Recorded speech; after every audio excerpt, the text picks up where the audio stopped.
Hi friends, welcome to the story spot. ఇవాళ తిరిగి బతికిన సింహం కథ విందాం.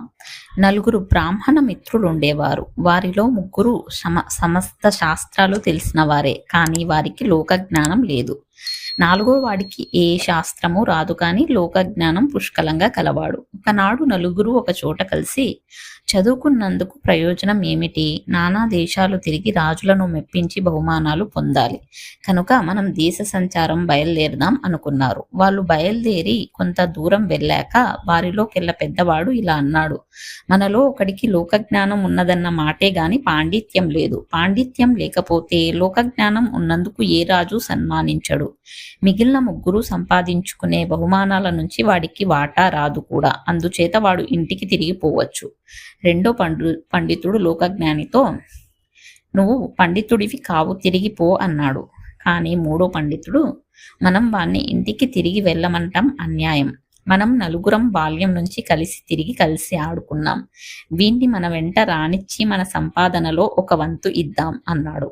అందుకు మొదటి ఇద్దరు సరేనన్నారు.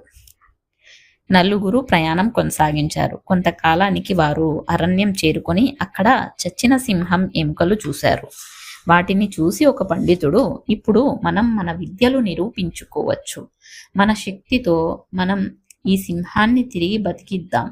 నేను ఈ సింహం ఎముకలను ఎక్కడ ఉండవలసినవి అక్కడ అమర్చగలను అన్నాడు.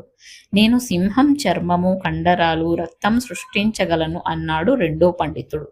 మీరిద్దరూ అలా చేసే మాటైతే నేను సింహానికి ప్రాణం పొయ్యగలను అన్నాడు మూడో పండితుడు.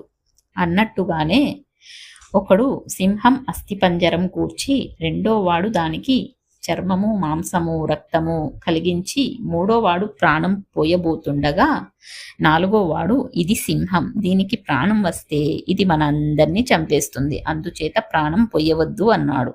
దానికి మూడో వాడు, మూడురా, మిగిలిన ఇద్దరు వాళ్ళ తెలివితేటలు రుజువు చేసుకున్న తర్వాత నన్ను నా శక్తి చూపడం మానుకోమంటావా అన్నాడు. లోక జ్ఞానం కలవాడు, నీ ఇష్టం, నేను ఈ చెట్టు ఎక్కేదాకా ఆగు అంటూ సమీపంలో ఉన్న చెట్టు ఎక్కేశాడు. తర్వాత మూడో పండితుడు సింహానికి ప్రాణం పోశాడు. ప్రాణం వస్తూనే సింహం గర్జిస్తూ విజృంభించి తనను బతికించిన ముగ్గురు పండితులను చంపేసింది. సింహం వెళ్ళిపోయినాక లోకజ్ఞాని చెట్టు దిగి క్షేమంగా ఇల్లు చేరాడు. ఈ కథలో పాండిత్యం కన్నా లోకజ్ఞానం చాలా ముఖ్యమైనదని తెలుస్తుంది. ఫ్రెండ్స్, కథ నచ్చిందా? మరి ఇంకో మంచి కథతో మళ్ళీ కలుస్తాను. Thank you, bye.